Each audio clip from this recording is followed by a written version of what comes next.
total departure.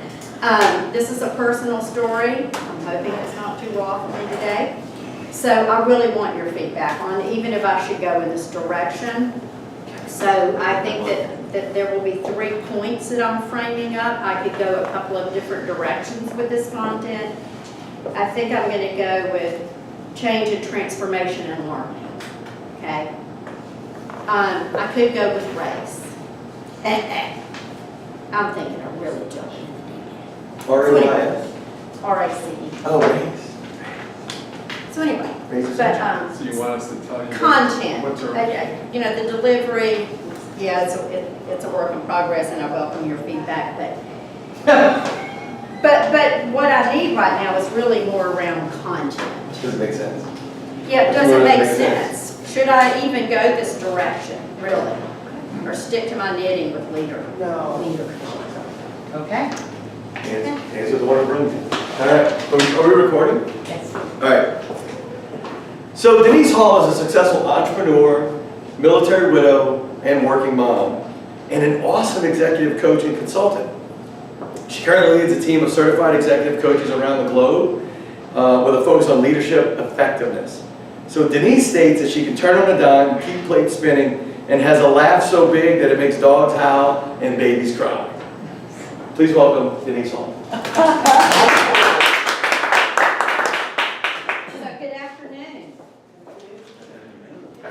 So have you ever had a dream that was about to happen and you were so excited that it was like an out-of-body experience? Ever been there? So that was us. December 5th, 2000, we're flying out of Hartsfield-Jackson Airport, and our lifelong ambition and Hallmark movie dream is about to come true. We're going to be parents for the first time. We're flying to China to go bring home our baby girl. And so this hoped for, dreamed for, prayed for dream was about to come true. And it was about to turn into our biggest nightmare. So, like lambs to slaughter, we were unprepared. So we flew into Jiangxi, and they said, oh, you're going to get the babies tonight. Oh my gosh. Okay, so we go up to the 4th floor of the hotel, and someone came up and said, well, I know that some of them are walking already because one of them's running up and down the hallway screaming. And I don't know, with that all-mother knowing kind of intuition, I said, that's my baby. Sure enough. The one with 5 layers of clothes, right? Peach fuzz hair, looked like a little boy, sick as a dog with a cold, and screaming hysterically. That was my daughter. Yes. So, the agency had told us she's been in foster care, and that's great. You know that she can attach. Isn't that wonderful? Okay. Yeah. So, a little education would have helped my expectation and quelled anticipation, but it wasn't meant to be. We were going to learn this one the hard way. So, needless to say, this child was not happy to see us. In my dreams, she had thrown her arms around us. Thank you for rescuing me from the orphanage. No. She came from a loving family, the only family she knew, and here are these 40-something-year-old Caucasians with big noses, and they're coming in to take her away. She hated us. Hated us. And so here we were. We had exhausted our resources. We had no family and friends. We're in China. We don't know the culture, the language. We have no idea how to navigate all the hoops involved in international adoption. And we have this sick, screaming child who hates us. What to do? What to do? And so when you're stripped of everything you know and are learning on every level. You're in transformation. There we were in the thick of transformation. So at night we would get into bed and cling to each other and hold hands and say prayers, and I would cry. And we would just try to figure out how to deal with the disorientation. Fortunately, like Patty Hearst, about day 3, she starts to tolerate us a little bit. The Stockholm Syndrome kicked in. Thank God, right? So her abductors, her parents, almost became tolerable. But she hated my husband. She pinched his cheeks really hard. Assault and battery by an angry baby. And he said to me, I've never been treated so poorly. I just want to get on the plane and fly home. It'll get better. I lied. Stick it out. And so thank goodness he did. Day 3, there's an expectation we'll meet with the foster mom. And the agency also let me know that this family had loved her so much that they wanted to adopt her. But they were told that the foster mom would have to pay back all the money she had earned in that last year by fostering. So they couldn't afford to keep her. Do I take the baby to the meeting? Do I endure this screaming, hugging, pulling her out of someone's arms? I couldn't decide the right thing to do. I show up without the baby. And here's the foster mom with all of her gifts, the big thing of bananas, her favorite cookies. She's hysterical when she sees me without the baby. So I tried through the translator to tell her, thank you so much for loving and caring for my daughter. She's on medicine. She's okay now. Everything's okay. She likes us. I kind of lied. It's going good. It's okay. And she was inconsolable. So all I could do was to try to thank her, and I said thank you in the best American way I knew how, which was to slip her a $100 bill. And she didn't want the money, but I said to her, it's for the clothes that you handmade for her, the 5 layers. So she took the money. That was one of the darkest days in my life. No easy answers there. And so I went back to the hotel. I said to the social worker, you have got to meet with me. I need a word for this broken heart. My dream was now a nightmare. And so she met with me and she said, Denise, it's really almost more like a domestic adoption. And you have to reconcile that somehow it's God's will that you have this baby. And I had to think about that. I thought back through the year of labor and delivery, the fingerprinting from the FBI, the checking my home and testing the fire detectors, and the doctor's appointments and the shots, and the social worker visits and all of it. And I said, well, maybe this child who was left in a park at 3 days of age, fought for and claimed by a foster family, and somehow matched with me, maybe it is God's will. And I had a peace that came over me that allowed me to move forward. 4 years later, we go back to China to adopt Marissa's younger sister. We're accompanied with National Geographic's film crew for a documentary entitled China's Lost Girls. We're quite proud of that work. And it did help me when so many people had said to me, we saw the documentary and it helped us make the decision to adopt. And I thought maybe there's a bigger purpose there too, that if learning the hard way and transformation was how we learned and we got there, and maybe that helped others get there, if it made the difference for one child, it was worth it. I just had to accept that. And so, now, 4 months ago, we took Marissa to college. She's a successful student athlete, very happy, loving college. So this child that we went all the way around the world to claim, who was left in a park, given up, and fought for mightily by her foster family. This child is happy, well-adjusted, successful. And as we left her at college, once again, I am unprepared.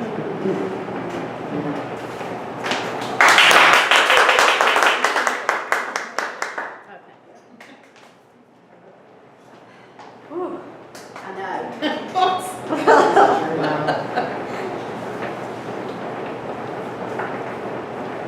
Now we have a symphony to accompany. Yes.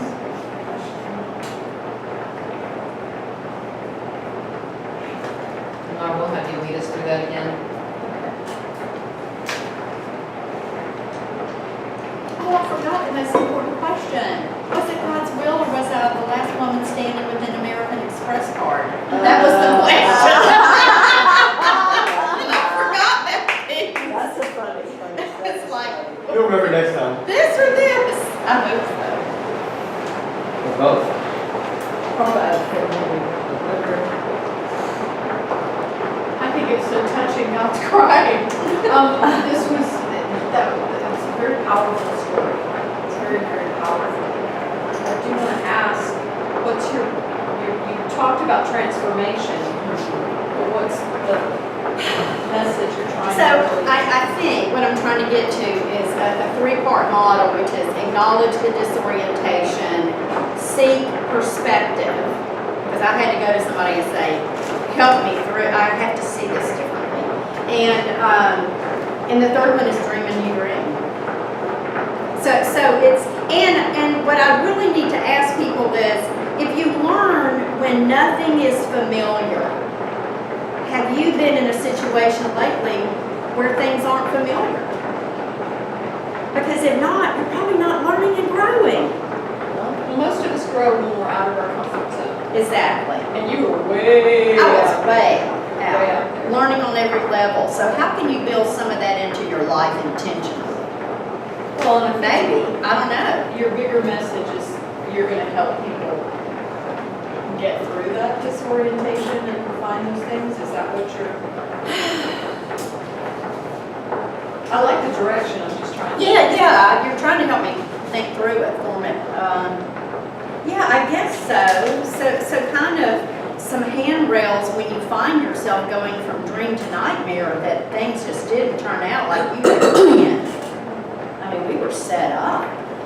So, what do you do in those instances? You were stripped down to your innate self and character. But at the end, you said she's going off to college and you find yourself unprepared again. Yeah. That's an opportunity for you to say, but I know I got through this the first time. Yes. And the way I got through it was identifying the disorientation, seeking some guidance. Which is exactly what I've done. And So that's true. That's a good bring it full circle. So you bring it full circle. I love what you're Beginning. bringing out. Thank you. Yeah. So I just heard you say ASD, acknowledge something, seek advice, and then you did some other weird letter, I don't know what it was. I'm gonna give Dream you a one. new dream. Yeah, forget that. Let me tell you what. Okay. Know that your dream, know, okay? Ask. Know that your dream is still alive. What that's saying is ask, because that's your Yes. seeking thing, right? So it's a better, I'm an acronym guy. If you haven't Ask. noticed already, right? So ask is a better acronym just for that thing. But the other thing was, it's a great story, it's personal, I can tell you just delivering it from your heart. The structure of it, have you ever heard of the term open loops? Mhm. So if I was about to tell you a story, and then I stop the story to go start telling you some other stuff, Okay. I'm opening your mind, like, where's the end of the story? I'm not telling you the end of the story. I'm opening it. So there was a time when I was a kid, and I'm about to get beaten by my father. What happened next was very similar to this situation I'm talking about now. I'm leaving what happened to me So and my there's a dad thread open. up there, yeah. I'm leaving the story open about what happened to my dad. Like, so I just opened the loop. And now I'm having this situation with him. Everything now is kind of It just cracks your brain open a little bit. It's an NLP thing.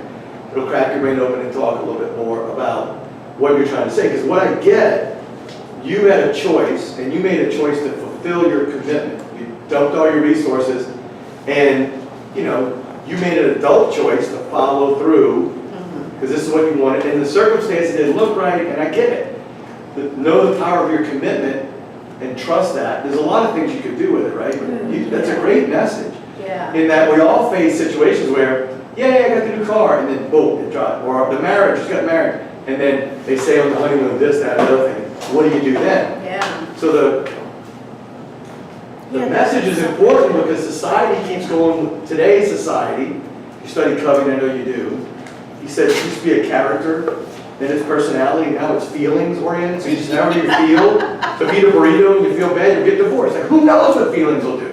Right. So where's the commitment? We need to transition back I to like that. commitment to build character again in leadership. And there's your hook back to business, life, everything else. When you can talk to that audience, that story, anyone else. I mean, think. Yeah, yeah. Because it's back to your commitment in the face of, this doesn't look right. Yeah. Trust that what you did and the work you did is still, you're not done yet. And then you have that loop about, whatever, I don't know, there's a lot of things you do. So where's your point two with the loop thing that I was leaving some, did I leave something and then go off on a? No, you didn't, Okay, you didn't do okay. that. You just kept telling the story as it unfolded, which is fine. Okay. So we're like still hooked in it. But I Okay. think there's an opportunity to kind of engage a little deeper. It's just, I'm just. Yeah. I connect with the audience, otherwise it's your story. I know. Because you want to put them in their place. Yeah, exactly what you're saying. You gotta relate to screaming Asian baby, 12,000 miles away, however many miles away. Yeah.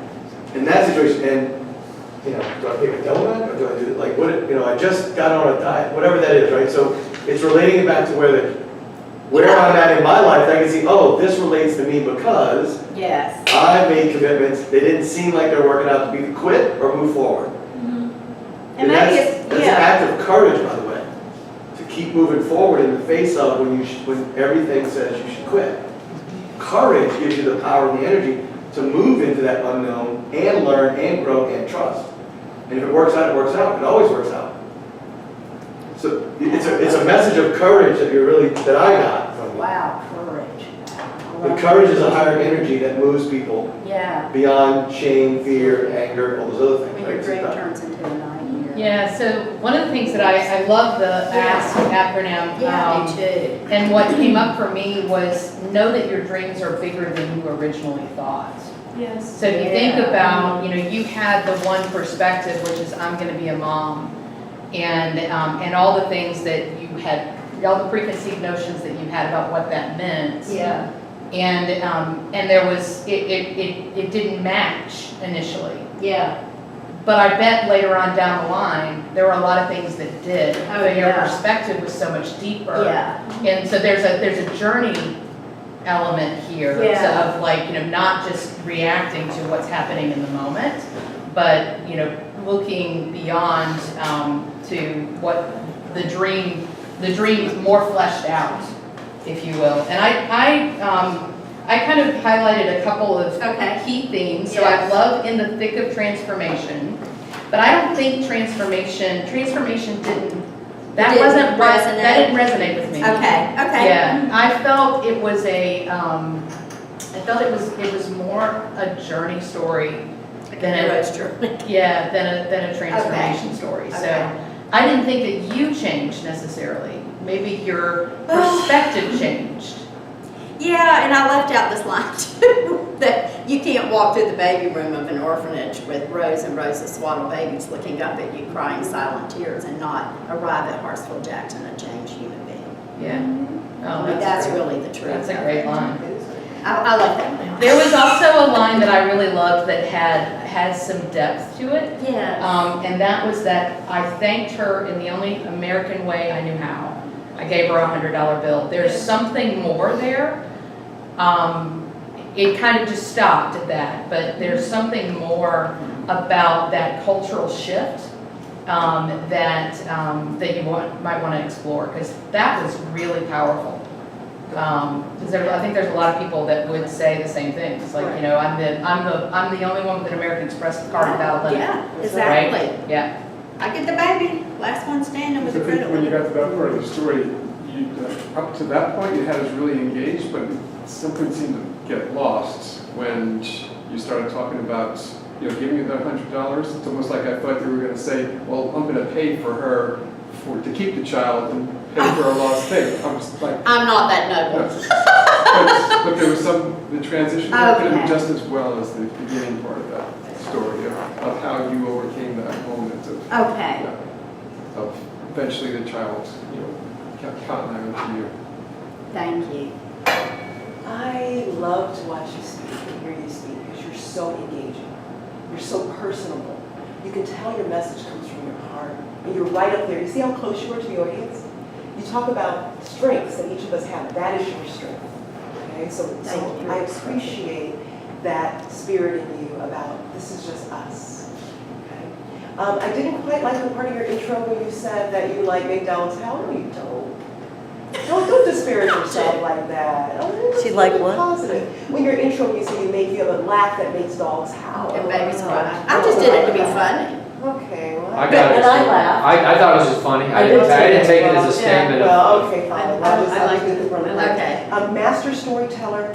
I took something different from your speech, and I Okay. think you're like me in the sense that there's like 6 different Oh, ways ways I you could go. go. I in know, here. it's too much. And so what I took from it, and I don't know if you meant this to be that way, but I felt like when you invited us in, the first thing you said, have you ever felt like, and I don't know your exact words, but everything was shifting. I got a mental image of an earthquake. I got a mental image of you are on steady ground and you don't know what's going to happen next. And I think that you touched upon that because you're in a strange land, you're in China. I would love to have heard more about that unshifting ground. It's like, I can identify with that. A lot of entrepreneurs can identify with that. Things are changing and I don't know where my feet are going to go. Right. And where you kind of touched on it, you said how you move forward was acceptance and assistance. So that could be a separate message. But it's kind of like, how do you get your footing in a situation where you have no control? You're a stranger in a strange place. So transformation, change spoke to me. I didn't get so much courage as I got, what can I take out of the shifting sands? How do I get my feet? How do I move forward? Okay. For what it's worth. Okay. I loved how through your story you inserted, you kept going back to, when you're stripped of everything you know. You did it once, and I would love to have seen it a couple of times again to keep us engaged in the story.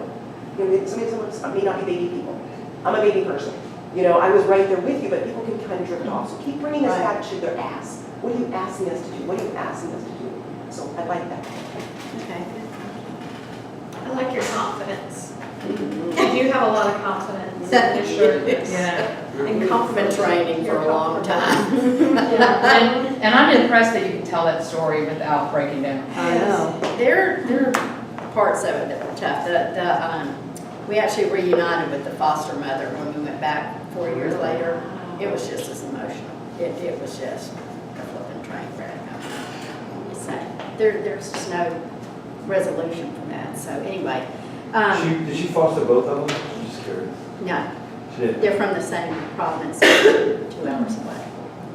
So thank you. So my question is, do you think this is what I should work on for the showcase? Do you think this is something I should work on and bring forward as opposed to leadership? If this is your heart, this is your heart. It's got some great raw You material. already got the leadership stuff down. Man, You already got that You down. can weave it into leadership. exactly.